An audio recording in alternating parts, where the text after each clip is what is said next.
To start our study of women in the Bible with the story of Sarah and Hagar is to dive straight into the complexity of biblical narrative. Sarah tries to have a child through a surrogate, Hagar, and it works. Hagar gets pregnant, and yet things fall apart.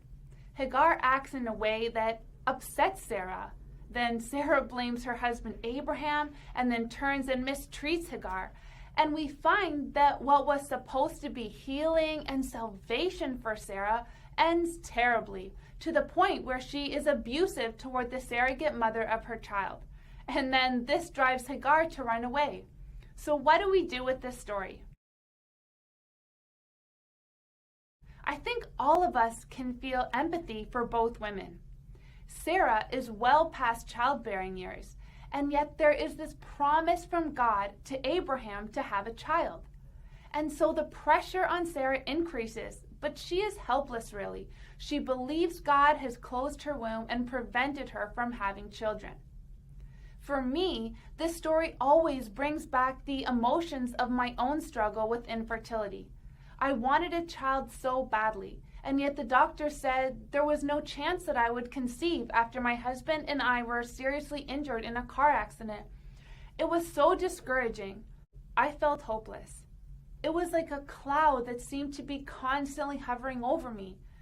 And as for God, I had great faith in God. I did believe God could do the impossible.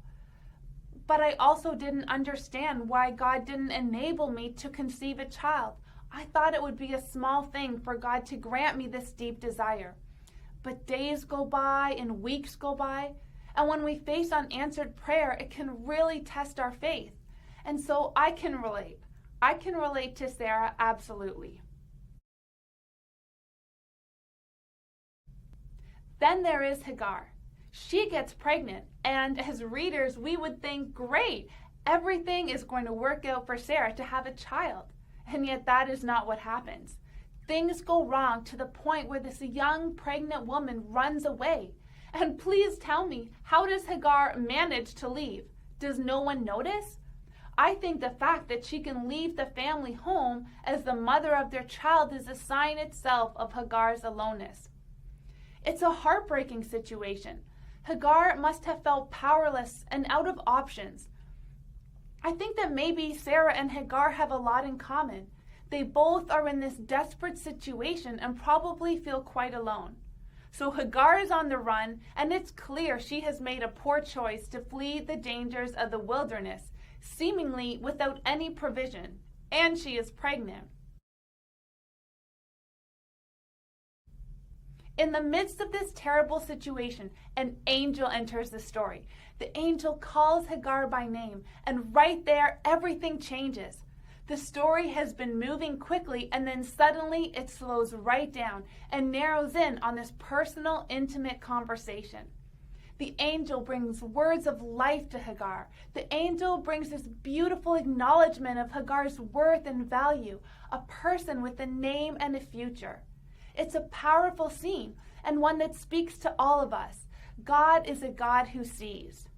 In times when I went through suffering, to know that God sees me, that God is aware of my situation and cares for me personally, this has been life to me. It brings hope.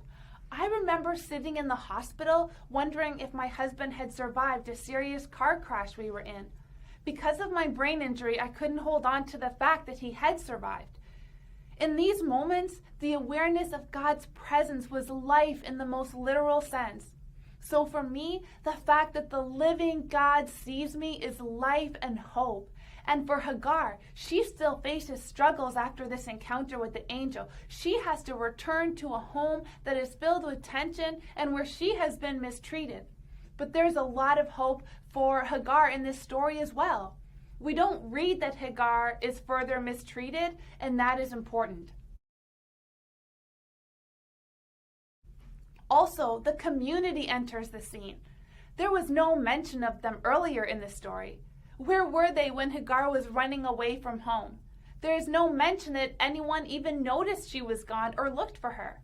And yet after the encounter with the angel, the community is present.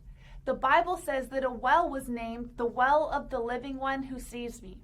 This is a huge detail. It means that Hagar returned and told people about her experience. They believed her, and they think her encounter was so incredible that they celebrate it by naming a well that establishes a permanent reminder of her encounter with the angel. We can't say for sure, but I think it is a strong indication that the community became aware of her struggles and then became present in her life. The things that had gone on privately in the home are brought to light, so we can hope that Hagar was protected by the community, who has become aware of her situation. Also, as we keep reading Genesis, we realize that she stayed with Sarah and Abraham for many years after the incident. In the end, we have a story of very personal pain. And in the midst of this story, we have a strong message that God sees. Is it enough that God sees? For Hagar, it was profoundly encouraging. In my life, it has brought me great hope. It means that even in times when I feel alone, I am not actually alone. God is with me. God sees my pain. God knows my heart's desire. God hears my prayer, and I can trust that God is working for my good, even if it is behind the scenes in ways I may not know about. And the knowledge that God sees and is working for my good is an anchor for my life.